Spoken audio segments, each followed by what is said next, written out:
Bonjour chez vous, je suis très heureuse de vous retrouver pour continuer cette semaine spéciale sur la louange. Aujourd'hui, notre thème du jour est la louange, une clé dans la tempête. Et aujourd'hui, c'est Émilie Charrette, notre invitée, qui va nous apporter la pensée du jour. Et ensuite, nous aurons la rubrique Conseil du coach avec Gwen, que vous connaissez, qui va donner des conseils au ministre de la louange. Voilà, vous connaissez le programme, je vais rejoindre les chroniqueurs.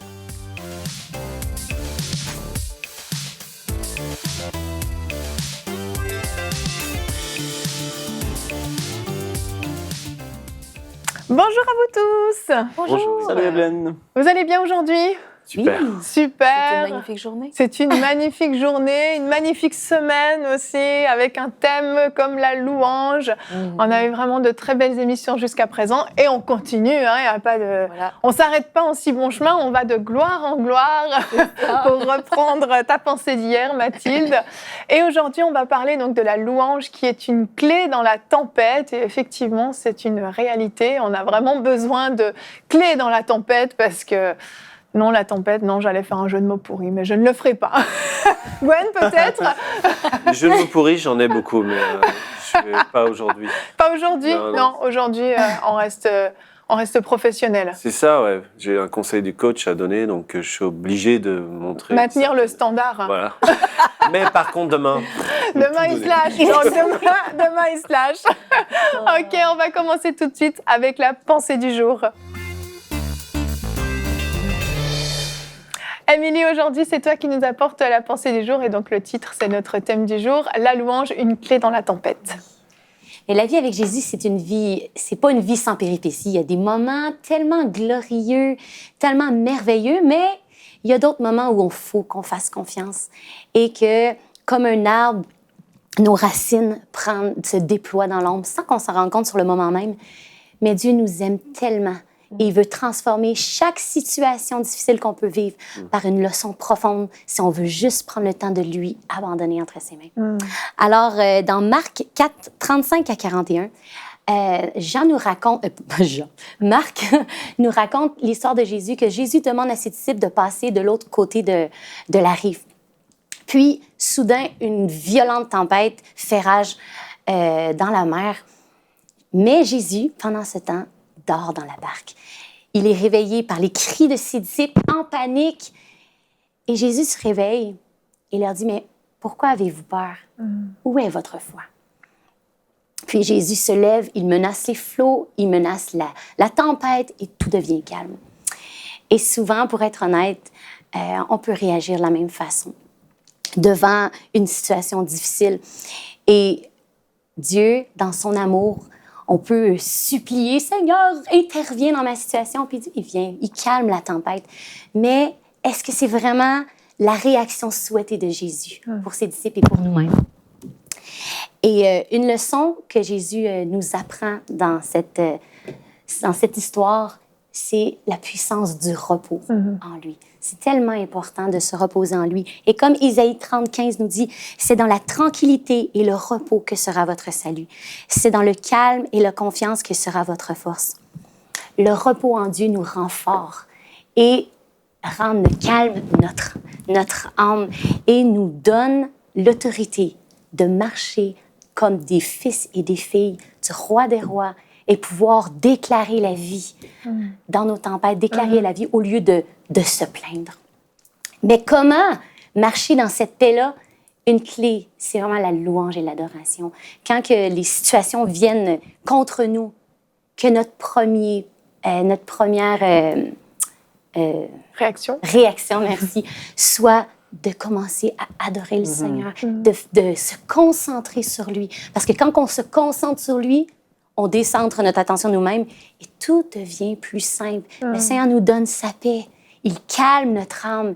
Il nous donne des stratégies et même, il change notre perspective de la situation. Et on peut voir avec les yeux du Père que la tempête est une opportunité de voir un miracle. Mm. Alors, c'est très puissant. La louange et l'adoration, c'est une clé tellement puissante. Amen. Wow, merci Émilie. Et c'est vrai que dans la tempête, on a tendance à réagir comme les disciples. Tu sais, nous, on voit l'histoire de l'extérieur. Là, on se dit, oh, bah, ils avaient Jésus avec eux. C'est Jésus qui leur avait dit de passer de l'autre côté. Jésus devait bien savoir qu'il y aurait une tempête. Pourquoi ils ont paniqué? Et moi, franchement, j'aurais été la première à paniquer. Il ne faut pas oublier que ce n'était pas un gros bateau, un paquebot. C'était une petite barque. Hein. C'était une toute petite barque. Et les disciples ont réagi de façon humaine, j'ai envie de dire, de façon normale. Et c'est vrai que les gens ont tendance à paniquer quand une épreuve arrive. Alors une tempête, qu'est-ce que c'est? C'est tout à coup une maladie qui frappe, une perte d'emploi, une grosse dispute peut-être dans le couple ou je sais pas, une situation conflictuelle dans la famille avec des membres de la famille, une division dans une église, je sais pas, il peut y avoir différentes choses. Une tempête, c'est vraiment quelque chose qui nous arrive dessus. Une tempête, c'est rarement très prévisible. On voit peut-être des fois les nuages arriver au loin, mais ça va très vite. Tout à coup, ça nous emporte. Et puis quand la tempête se déchaîne, on est pris dedans et on a tendance à paniquer, à se dire mais comment je vais m'en sortir? Qu'est-ce que je vais faire? Quelles sont mes solutions? Et puis là, on embarque dans toutes sortes de pensées qui vont dans tous les sens parce que quand on panique, c'est ça, on s'égare complètement. Je ne sais pas comment vous réagissez, vous, quand vous apprenez une très mauvaise nouvelle, quand une tempête frappe. Je pense que humainement parlant, on le vit tous un peu de la même manière. Il y a le stress, il y a la peur, il y a des choses qui viennent, mais la louange nous aide à déclarer la vie et la mort sur le pouvoir de la langue. Et ce qui est intéressant, c'est que lorsqu'on vit ces moments difficiles, plutôt que regarder aux situations, on va commencer à déclarer ce que dit la parole. Yes. Et la parole, c'est vraiment la vie qu'on veut déclarer, c'est la vie de Dieu qu'on veut déclarer. Et ce qui va nous permettre de sortir de ces situations-là, ça va être de commencer à confesser et de créer un nouveau monde spirituel dans la situation qu'on est en train de vivre, dans la circonstance qui nous frappe, où on est en train de changer la situation, changer peut-être les circonstances, peut-être que des fois ça reste un moment, mais le fait de... Moi je me souviens qu'au début de ma vie chrétienne, on m'avait dit qu'il y avait quelqu'un qui avait écrit un livre sur la puissance de la louange, et on m'a dit il faut vraiment pas que tu fasses confiance à ces choses-là, parce que... Et je pense qu'il y avait une mauvaise compréhension de la puissance de la louange, parce que les gens commençaient à remercier le Seigneur pour la maladie, remercier. Mais c'est pas du tout cette chose-là qui est question. J'ai lu le même livre. Ouais, je l'ai pas lu, mais on m'avait dit faut vraiment pas que tu fasses ça. Mais du coup, on m'a pas dit la bonne manière de le faire. On m'a pas dit on t'a dit faut pas le faire. La puissance. Du coup, il y a pas de puissance dans la louange. Non, si, il y a la puissance de la louange, mais la louange. C'est déclarer la parole de Dieu. Oui, et la parole de Dieu, c'est ce qui va provoquer la foi, puisque la foi vient de ce qu'on entend, et ce qu'on entend vient de la parole de Dieu. Donc dès qu'on se met à chanter dans des temps difficiles, dès qu'on se met à se focaliser sur ce que Dieu dit, on déclare la parole de Dieu et on change les situations. Exactement. Mais c'est ça, c'est que physiquement, il n'y a pas vraiment de changement qui va se produire dans ces moments-là. Sur le coup, généralement... c'est dans le monde spirituel que ça se passe d'abord. Mais tu vois, c'est que la louange va changer notre perspective. Oui. Tu vois, c'est que notre réaction, au départ, peut être remplie de crainte, ça peut être la panique. Comme je me souviens d'une situation où j'ai reçu un coup de téléphone, ma sœur avait été dans un très gros accident d'auto. Puis là, ma première réaction, j'ai pleuré. Et puis, je savais pas trop la gravité, mais ça semblait vraiment assez important. Puis là, mon mari, tout de suite, il m'a ressaisi. Il dit, OK, là, qu'est-ce que tu vas choisir? Est-ce que tu vas choisir la crainte, là où tu vas pleurer, là où c'est la foi? Puis là, tout de suite, je me suis ressaisie, puis j'ai dit la foi. Et je me souviens, on avait 1 heure de route à faire dans l'auto, et tout ce qu'on a fait, vraiment, c'était de déclarer la parole. Et dans la voiture, il s'est créé toute une atmosphère de gloire. Quand on a choisi, la situation était la même pour ma sœur.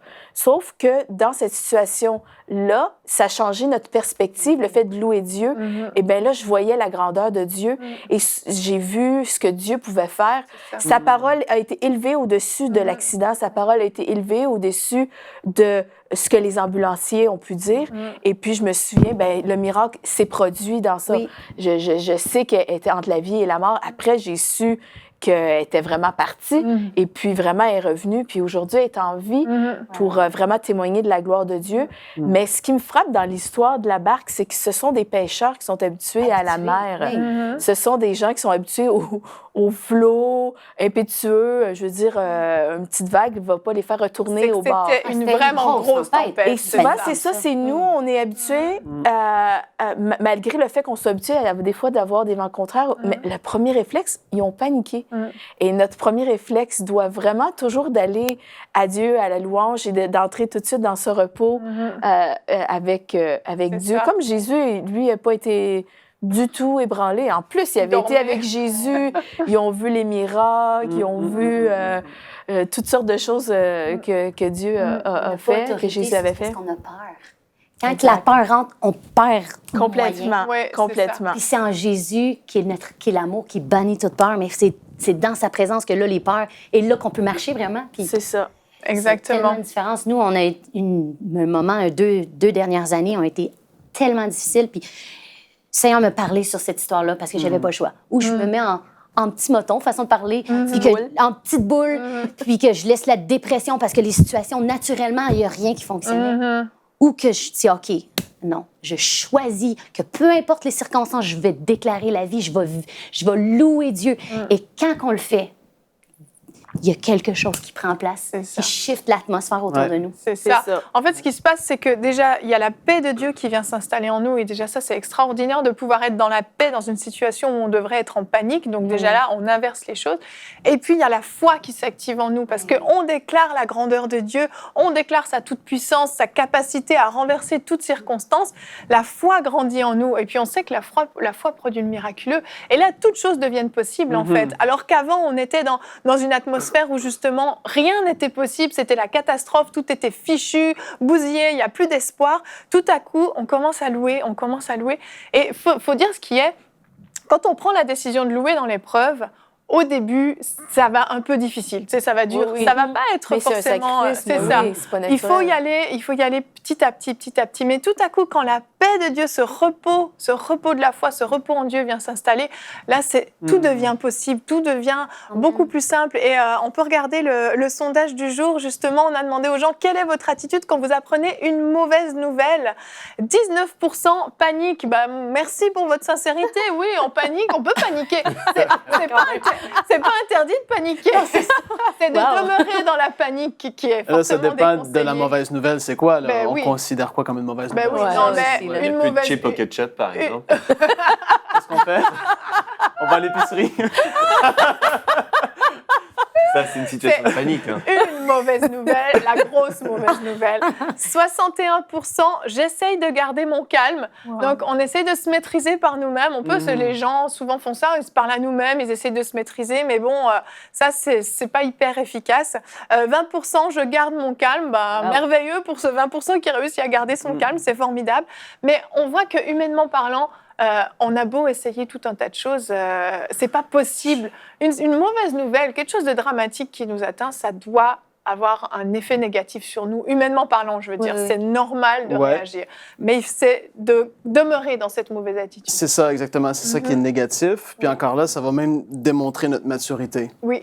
Moi, ce verset-là m'a marqué. Jean 14:1, ça nous dit que votre cœur ne se trouble point. Amen. Et ça, c'est tout. C'est que ton cœur ne se trouble pas. Pour peu importe ce qui arrive. Et même en fait, quand tu regardes Jésus, avant qu'il parte, il a dit à ses disciples, « Je vous envoie comme des brebis parmi les loups. » C'est tellement décourageant. Mais il dit après ça, « Mais soyez pas dans la crainte. Moi, j'ai vaincu le monde. Je vous laisse ma paix, la paix que le monde ne peut connaître. » Et quand tu dis ça, tu dis, « Wow, il y a vraiment, j'ai accès à cette paix-là. Ça m'appartient, c'est à moi. » Et quand la situation arrive, comme qu'est-ce qu'on a dit, moi, je suis convaincu qu'on peut être dans une telle paix que ça va énerver les gens autour de nous parce qu'ils vont dire « Mais t'es supposé stresser, pourquoi tu pleures pas? » Exactement. C'est parce que je suis dans le repos de Dieu, je suis dans cette paix qui surpasse toute intelligence, je suis dans la dimension que mon cœur ne se trouble point, et ça, c'est tellement fort. Mais on parle d'une maturité, on parle de quelqu'un qui a foi en Dieu, parce qu'après qu'il a dit que votre cœur ne se trouble point, il a dit « Croyez en Dieu, croyez en moi ». Et là, tu crois en Dieu, c'est-à-dire tu as foi en Dieu. C'est ça. Ayez foi en lui et c'est tout. Exactement. Mais ça, je le dis comme ça, c'est pas toujours évident. Non. Mais on est supposé arriver à là. Ça doit être ce réflexe. On est vraiment en fait. supposé, comme Oui. Mathilde l'a dit, son mari a dit, là, ça l'a affecté plus elle que lui, il semblerait.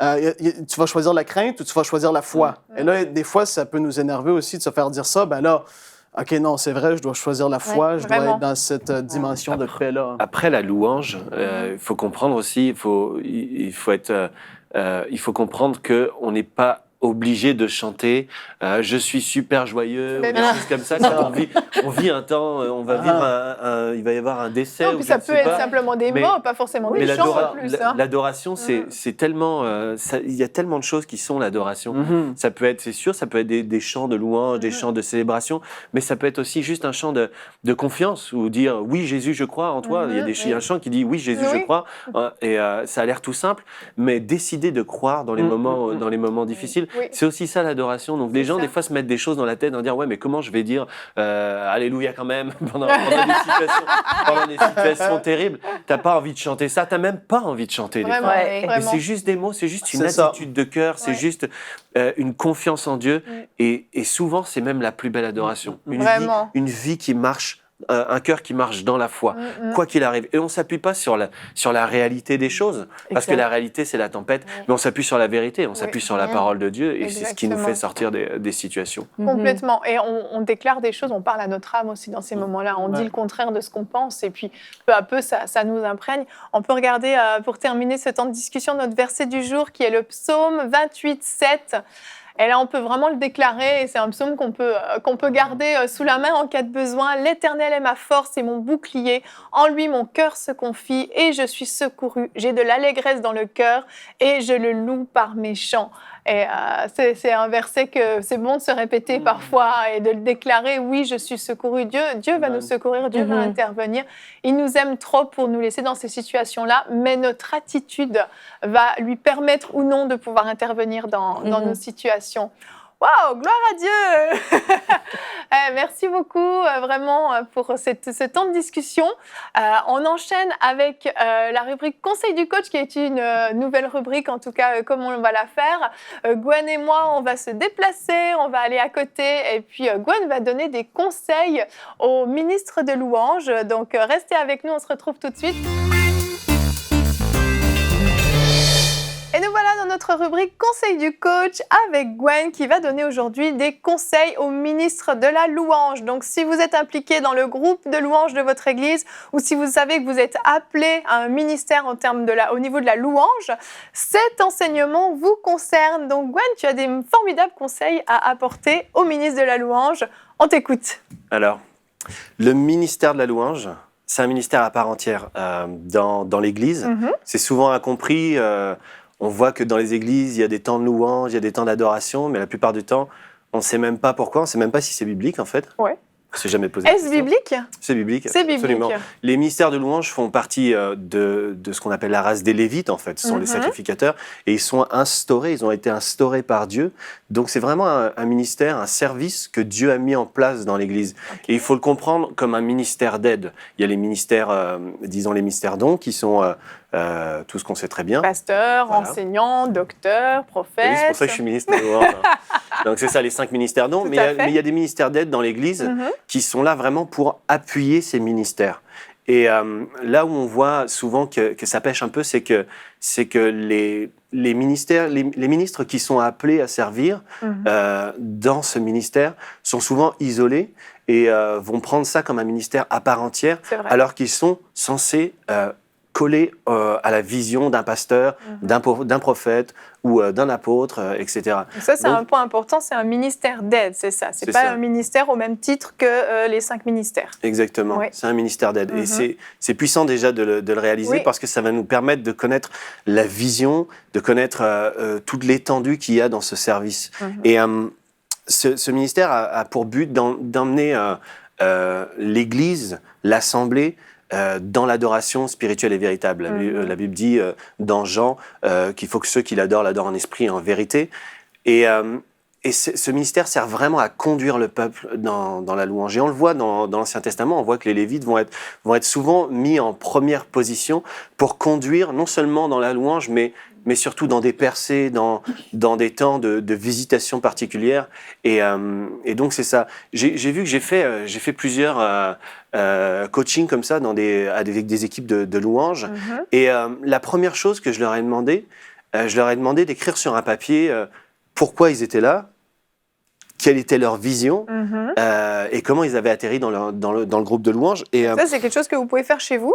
et c'était hyper intéressant parce que ces personnes-là ont commencé à l'écrire. Et déjà, il y en avait qui s'étaient même jamais posé la question. Pourquoi je suis à cet endroit-là? Pourquoi est-ce que je sers là? Est-ce qu'il y avait de la place qui s'était libérée dans la chorale? Est-ce qu'on m'a demandé, etc.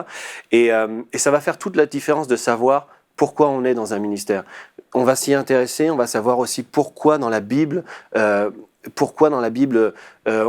peut être amené à servir dans ce ministère. Est-ce qu'on a reçu un talent et est-ce qu'on a reçu une onction pour l'exercer? Parce que souvent, on peut penser que j'ai un talent pour quelque chose, ça veut dire que je suis appelé à ça. Mais il y a différentes choses qui se passent dans un service, dans un ministère. C'est non seulement l'appel, il y a aussi l'équipement, donc le talent, et puis il y a cette onction, il y a la saison aussi dans laquelle on peut se trouver. Donc, ce que tu veux dire, c'est pas parce que je chante bien ou que je sais bien jouer d'un instrument que je suis forcément appelé à être un ministre de la louange. C'est ça. Et en plus, c'est pas forcément ta saison. Oui. Parce que David, on va voir que David était dans les champs, il gardait les brebis, il pouvait tuer des ours ou des lions, etc. Comme il a pu tuer Goliath après, mais c'était dans des temps différents. Il le faisait, il avait ce talent où il avait une certaine force, où Dieu était avec lui, etc. Mais après, il a reçu une onction pour devenir roi et il va entrer dans des saisons différentes aussi, même dans ce ministère-là. Donc ça, c'est une des premières choses, c'est pour vivre un changement dans son ministère, on doit savoir pourquoi on le fait, quand est-ce que Dieu nous a appelés à le faire. Et si Dieu nous a pas appelés à faire ça, Dieu nous a certainement appelés à faire quelque chose. Ça se trouve, c'est pas ça. C'est ça. Donc c'est important de se poser les bonnes questions. C'est ça. Et le fait c'est d'examiner même son cœur, sa vision dans le ministère va nous amener plus loin dans le ministère. Pourquoi je le fais? Quelles sont mes motivations? Toujours se poser. La Bible nous dit de nous examiner nous-mêmes. Et dans notre service, c'est vraiment important. La deuxième chose, c'est que le ministère de louange, c'est un ministère spirituel. C'est pas juste c'est pas un concert, c'est pas des chants, c'est pas un artiste quand tu es un ministre de louange. C'est ça. C'est vraiment différent et le fait que ce soit un ministère spirituel, ça demande d'avoir une vie consacrée. C'est la première des choses. Un ministre de louange a une vie consacrée à Dieu, a une vie de prière, a une vie d'adoration, je veux dire personnelle. C'est pas juste dans l'église, je viens chanter et chez moi je chante jamais en fait. Non, c'est ça. C'est une vie consacrée à Dieu. De sanctification aussi, j'imagine. C'est ça, de sanctification, marcher vraiment dans la parole aussi. C'est une personne qui est attachée à la parole parce que on veut dans la louange décréter des choses, on veut confesser des choses et on veut confesser la parole de Dieu, on veut confesser uniquement la vérité. Donc c'est important que le ministre de louange soit attaché à la parole. Amen. Moi, je sais que lorsque j'ai été... Émilie approuve. Lorsque j'ai été ordonné, mon pasteur Joel Spinks m'a dit une chose qui m'a vraiment touché et que je mets en pratique. Il m'a dit, il y a une chose qu'on ne peut pas faire à ta place, c'est vraiment attache-toi à la parole. Et ça fait toute la différence. Et ça continue à faire. J'aimais la Bible, j'aimais la parole de Dieu, mais du fait que j'ai reçu cette parole concernant mon ministère, ça m'amène dans une autre dimension. Même ça va m'amener dans le prophétique. Une personne qui n'est pas dans le prophétique, qui est dans le prophétique, mais qui n'est pas dans la parole, vit un danger. Oui. Parce que la Bible nous dit que le Saint-Esprit nous rappellera les choses que Dieu a mis dans notre cœur. Il a mis dans notre cœur. Il nous les rappellera, mais il nous rappellera des choses de la parole. Exact. Et si on veut exercer le ministère prophétique, c'est pareil, on doit être plongé dans la parole. Donc le ministre de louange, c'est quelqu'un qui est plongé, qui est attaché à la parole, qui a des temps de prière personnels. Il y a une responsabilité qui s'attache à ça, en fait. C'est ça. C'est pas juste un spectacle, comme tu le dis au début, un show. Il y a vraiment une responsabilité spirituelle qui repose sur le ministre de louange. Exactement. Et Dieu on ne peut pas le tromper. On peut peut-être aller le dimanche matin et chanter devant tout le monde, et puis tout le monde trouve que c'est génial, etc. Et même être approuvé des hommes. Oui, tout à fait. On peut être approuvé, on peut avoir 50 000 vues sur sa vidéo, ou même 1 million. Et Et pourtant, Dieu connaît notre vie. On mène une vie de désordre, on n'est pas dans la sanctification, on lit pas notre Bible, on n'aime pas la parole de Dieu. On a, vous voyez, toutes sortes de choses qui en fait, sur lesquelles on ne peut pas tromper Dieu. Et Dieu veut fonctionner avec des gens intègres, avec des serviteurs intègres, qui ont compris l'utilité, qui ont compris l'importance de ce ministère. Amen. Donc, désirer et entrer soi-même dans la présence de Dieu, c'est une chose importante que de louer et d'emmener le peuple dans la présence de Dieu, mais c'en est une autre aussi de vouloir la désirer soi-même et prendre sa part dans les temps d'adoration. On n'est pas juste uniquement là pour conduire les autres, mais on est là pour être des adorateurs, parce que Dieu cherche des adorateurs. On doit l'expérimenter déjà soi-même avant de pouvoir le communiquer aux autres de toute façon. Premièrement. Et il y a d'autres choses, c'est que dans le ministère de louange, on peut expérimenter, c'est aussi les dons spirituels. C'est un ministère spirituel où Dieu équipe. On voit dans la Bible que Asaph prophétisait sous les ordres du roi. Asaph, c'était un lévite, c'était un ministre de louange. C'était peut-être comme aujourd'hui un guitariste dans une église. C'est exactement ça. Et il prophétisait sous les ordres du roi. Et le ministère de la louange est attaché à la dimension prophétique, est attaché aux dimensions spirituelles. C'est pas juste un temps pour attendre la sœur Intel qui est en retard, ou bien pour que tout le monde s'assied, etc. Pour chauffer la salle. Mais c'est vrai, il y a des gens qui pensent que la louange, c'est pour se réveiller, c'est pour se préparer, alors que on a reçu un homme de Dieu ici qui est l'apôtre Georges Amoako, et qui a dit cette chose fantastique. Il disait que le moment peut-être le plus important dans un culte, c'est le moment d'adoration, parce que c'est le moment où on vient donner à Dieu, on vient offrir à Dieu, et non pas recevoir. Et lorsqu'on est des donneurs, lorsqu'on vient donner dans l'Église, lorsqu'on vient donner à Dieu, lorsqu'on vient donner dans ces temps, on est bien plus bénéficiaire de ce que Jésus a pourvu pour nous que lorsqu'on vient juste quémander ou réclamer des choses. Dieu nous confie, Dieu va nous parler, Dieu va nous visiter. Amen. Dans ces temps-là. Est-ce que tu as des questions? Non, mais j'approuve. Dis si je vais trop vite. Non, pas du tout. J'approuve totalement. C'est vraiment super ce que tu dis. Ça clarifie vraiment les choses à ce niveau-là. Déjà, c'est une super grosse base. Déjà là, à la maison, vous avez déjà une grosse base pour commencer, parce qu'il faut s'examiner soi-même, être sûr qu'on est appelé, et puis avoir une vie de sanctification, une vie de consécration, de piété, etc.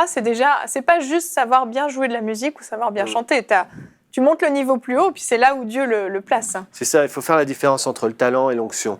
C'est complètement différent. Le talent, ça séduit. J'avais écrit un texte là-dessus. Le talent séduit les âmes. Les gens sont beaucoup touchés et vont dire « Ah, c'était la présence de Dieu, j'ai eu des frissons pendant la louange. » Et alors que c'est juste le talent. C'est le talent qui va donner des émotions, alors que l'onction, c'est spirituel. Dans l'onction, il peut se passer des choses. Dans l'onction, les gens sont guéris. Dans l'onction, les gens sont délivrés. Dans l'onction, les gens ont des visitations, reçoivent des paroles de Dieu, et c'est complètement différent. Donc, certes, le talent, c'est pas une mauvaise chose, parce que Dieu a fait des dons aux hommes. La Bible dit qu'il a fait des dons aux hommes. Mais lorsqu'il équipe quelqu'un, il l'amène aussi dans un ministère, dans un service, là où il veut l'amener. Mais après, il remet cette onction, comme on disait tout à l'heure pour David, qui a reçu son onction. Et l'onction, c'est un équipement bien au-delà du talent. C'est ça. Ça va bien au-delà, et c'est avec ça que Dieu va travailler. Tout à fait. Dieu va travailler dans le domaine spirituel. Et donc, je disais aussi que le ministère de louange, c'est un ministère technique. C'est un ministère technique parce qu'il y a plein de choses. Il y a de la musique, il va falloir travailler son instrument. Et on voit que, même dans la Bible, on voit que les Lévites étaient des gens qui travaillaient leurs instruments. On voit que c'était des personnes qui étaient douées. Oui, donc là, le talent, justement, est nécessaire quand même. Le talent est nécessaire, mais le travail aussi. Oui. C'est pas juste j'ai reçu un talent pour chanter, mais il y a une dimension de travail, il y a une dimension d'excellence. Tu affûtes ton talent, en fait. Exactement. Et ce que j'entends souvent, malheureusement, et ça peut changer si les gens ont à cœur ce service, c'est que j'entends, je le fais de tout mon cœur. Ou bien on va se laisser conduire par l'esprit. Et moi, ce que je dis aux gens, je suis désolé, ça peut paraître un petit peu arrogant, mais je le dis, mais quand je vois avec quelle excellence Dieu a créé toute chose par l'esprit, si l'Esprit de Dieu, si tu dis je vais me laisser conduire par l'Esprit, puis ça te conduit dans autant de médiocrité, c'est juste pas possible. Non, c'est vrai. L'Esprit de Dieu, l'excellence est attachée au service. Oui. Dieu a fait des choses, nous a montré des choses par excellence, par l'Esprit, et dans notre ministère, on peut être amené aussi dans l'excellence. Ah, je suis 100% Donc, d'accord. je ne veux pas accabler les gens qui en sont à un niveau où ils ont besoin de travail. Mais aujourd'hui, il y a tellement de supports. Même sur Internet, on peut apprendre à jouer d'un instrument C'est sûr. très, très rapidement. Et surtout, si on est appelé, Dieu va nous donner des capacités. On peut compter sur lui dans la prière pour être transformé, même dans notre talent, dire Seigneur, aide-moi dans ce domaine. Moi, je sers dans tel domaine. Je veux t'honorer premièrement. Je veux honorer ceux qui me font confiance, honorer mon pasteur qui m'a fait confiance dans tel et tel service. Donc, je veux donner, mais aussi je veux donner du temps et travailler mon instrument. Donc c'est ça ce que je disais, c'était que c'est un ministère technique. Ça va demander d'apprendre des chants par cœur, aussi bien pour les chanteurs que pour les musiciens. Ça va demander de développer son jeu à l'oreille, de savoir jouer n'importe quel chant. Ça va demander de connaître les chants aussi que notre pasteur aime. Oui. Parce que lui, il est dans une onction et on n'oublie pas qu'on est dans un ministère d'aide. Exactement. Donc dans ce ministère d'aide, on veut pouvoir supporter et apporter pour que l'apôtre, le prophète, l'évangéliste puisse délivrer son message avec beaucoup plus d'aisance, avec beaucoup plus de liberté. Quand on marche en accord dans la louange, quand on marche en accord et qu'on passe des temps dans l'esprit, dans la prière, on reçoit aussi des directions pour appuyer le message. Oui. Parce que Dieu n'est pas un Dieu de désordre. Oui. Donc s'il donne un message au pasteur sur la consécration, le pasteur passe un temps de prière, c'est possible que Dieu te donne aussi, toi qui es ministre de louange, des chants, de préparer des chants qui sont sur la consécration. Amen. Puisque Dieu veut aussi une cohésion dans l'esprit. Oui.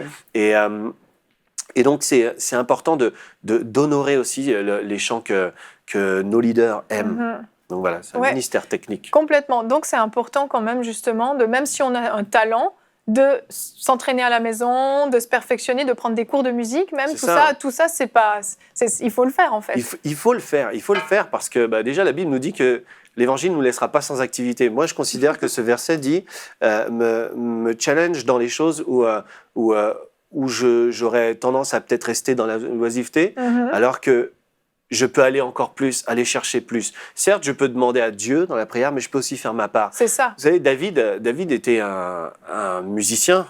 Et c'était un musicien hors pair. Oui. Et lorsqu'on voit les bergers, lorsqu'ils sont en train d'attendre enfin voilà, ils font leur travail de berger. J'en vois pas souvent, donc. Ouais. Oui. Mais moi, je vois beaucoup de bergers. Non, c'est pas. Non, mais c'est vrai que dans ce métier-là, ils passent du temps des fois juste à observer. Oui. Et David jouait de la harpe, mais il n'a pas appris la harpe comme ça en un instant. C'est arrivé. Il y a des gens qui ont eu des dons particuliers. Oui, mais ça reste exceptionnel. Ça reste exceptionnel. C'est ça. Mais tout ce que ta main trouve à faire, fais-le. Amen. Et il s'est mis à travailler. Et c'est devenu un musicien hors pair. Et il a composé je ne sais combien on en a 150, mais il en a composé certainement plus. Ben oui. Et même Salomon en a composé 1005 cantiques. Donc c'est qu'il a fallu passer du temps à les écrire, ces chants-là. Il a fallu passer du temps aussi à travailler ces instruments. Et les Lévites sont dans un ministère d'excellence. Amen. Quand on voit comment Dieu a communiqué tout ce qui servait à faire l'arche, tout ça, c'est les sacrificateurs qui l'ont fait. Et c'était des gens qui étaient talentueux, qui avaient un certain talent dans ce domaine-là. Et Dieu veut qu'on exerce aussi nos talents, veut qu'on s'exerce, veut qu'on apporte de l'excellence. Et puis, il y a un jour, je disais, si par exemple, vous êtes musicien, et puis demain, Céline Dion vous invite à jouer de la guitare pour elle, pour faire son... Et puis juste parce que vous voulez pas être ridicule, ou bien parce que vous voulez honorer cette personne, enfin je veux dire également, vous allez vous mettre à travailler. Mais Dieu mérite bien mieux. Dieu mérite. Amen. Et c'est sûr qu'on peut apporter mieux. Il y a tellement de supports qui peuvent nous aider à apporter beaucoup plus d'excellence Tout à fait. dans le royaume. Investissons dans le royaume. Et un point important aussi, ton dernier point qui est non des moindres, c'est le caractère du ministre de louange. Et on peut peut-être passer à ce point-là qui me paraît vraiment important, parce que tu as des points super... J'avais rajouté une dizaine de points. D'accord. On a 1 heure. Le caractère du ministre, c'est aussi important que n'importe quelle personne qui sert dans l'Église, c'est important de travailler son caractère. On ne peut pas juste arriver avec un talent, un appel, une onction et dire voilà, c'est tout. Le caractère, ça se travaille parce qu'on va devoir travailler en équipe déjà. Donc c'est une personne qui aime travailler en équipe, qui sait travailler en équipe, aussi bien avec ses coéquipiers, je veux dire dans l'équipe de louange, mais comme on disait tout à l'heure, en équipe avec son leadership, qui sait se soumettre. Un ministre de louange marche dans la soumission, c'est reconnaître une autorité dans l'Église, c'est reconnaître ce que son pasteur veut, ne marche pas dans le désordre, fonctionne dans l'honneur. C'est une personne qui attache beaucoup d'importance à marcher dans l'honneur envers ses leaders, mais aussi envers ceux qui travaillent avec lui, parce qu'il va discerner même de nouveaux talents, discerner de nouveaux dons et encourager ces personnes-là. Donc c'est une personne qui travaille en équipe, qui se soumet, qui marche avec l'honneur, qui a une attitude, que son attitude c'est « faites tout pour Jésus-Christ ». La Bible dit « faites tout pour Jésus-Christ ». Amen. C'est hyper important. Lorsqu'on se met à considérer l'œuvre de Christ, on oublie nos légères afflictions. Si on a des problèmes dans notre groupe de louanges, on va considérer Christ, on va le mettre en premier, et ces choses-là, on va être vraiment secondaires, et on va donner la place à Dieu. Et d'ailleurs, Jésus va nous parler d'un contexte très particulier dans une équipe de louanges. Ah oui.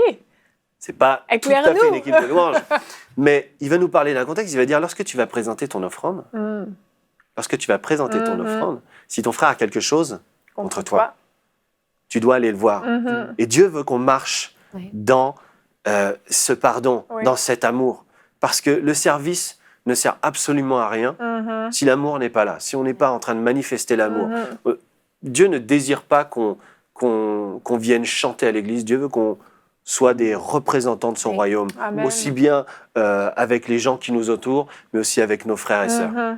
Donc ça, c'est vraiment important qu'il y ait une belle cohésion dans l'équipe de louanges, pardon, de l'amour, qu'on puisse se dire les choses, qu'on puisse... En fait, c'est ça, le groupe de louanges, c'est vraiment un groupe, c'est presque une seule personne qui vient exercer le ministère, en fait, au moment de la louange. Exactement. Et je pense que j'ai à peu près tout dit. T'as à peu près tout dit, alors maintenant, je vais faire un coaching sur la cuisine. Non, ça va aller. Oh, merci Gwen. Non, mais si j'avais... Dernier petit point. Oui.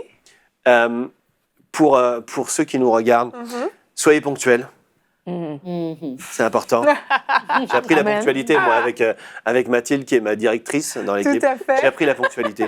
Soyez ponctuels. Participez aux pratiques. Écoutez et travaillez des chants. Tout ce que vous pouvez travailler, faites-le. Oui.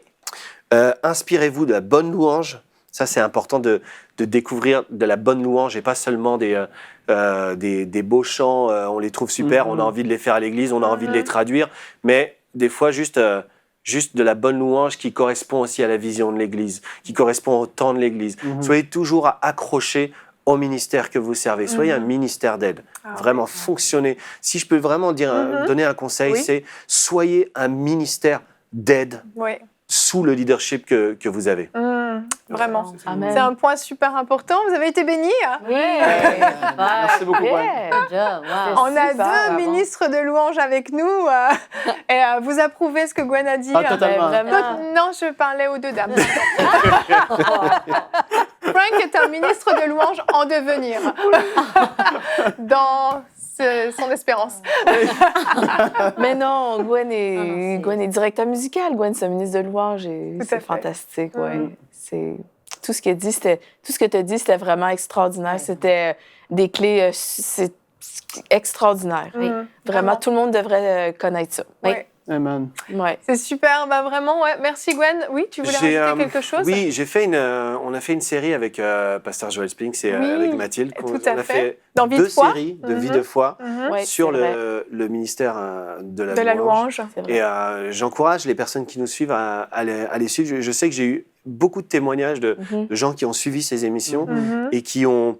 Ça a été comme un, je sais pas comment dire, un shift, un déclic dans leur vie. Ils se sont positionnés, ils se sont posé des questions, examiné leur situation, et puis ça les a conduits dans plus de gloire, plus plus de consécration, plus de près de la Amen. présence de Dieu dans leur ministère. Donc suivez ces émissions sur Vie de foi, Très bon le ministère de la conseil aussi. louange. Merveilleux dernier Sur conseil. enseignement.com, EMCI TV. Ouais. Merci Gwen, c'était Merci, super, vraiment, c'était vraiment très bien. Je pense que vous avez vraiment été bénis à la maison.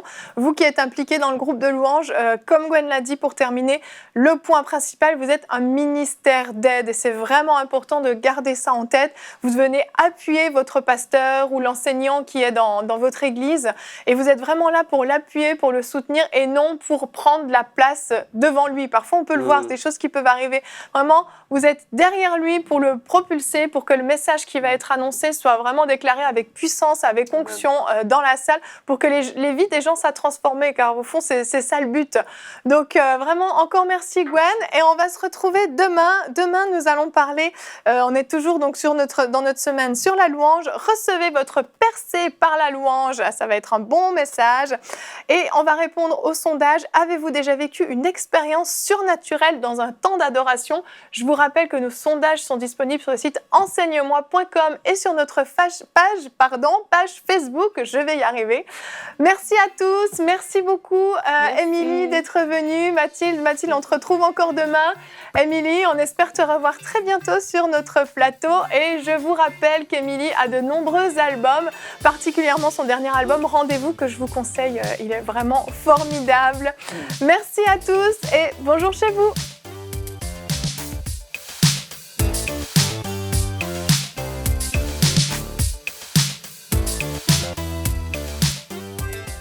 Cette émission a pu être réalisée grâce au précieux soutien des partenaires d'Enseignement Canal International. Retrouvez tous nos programmes sur emcitv.com.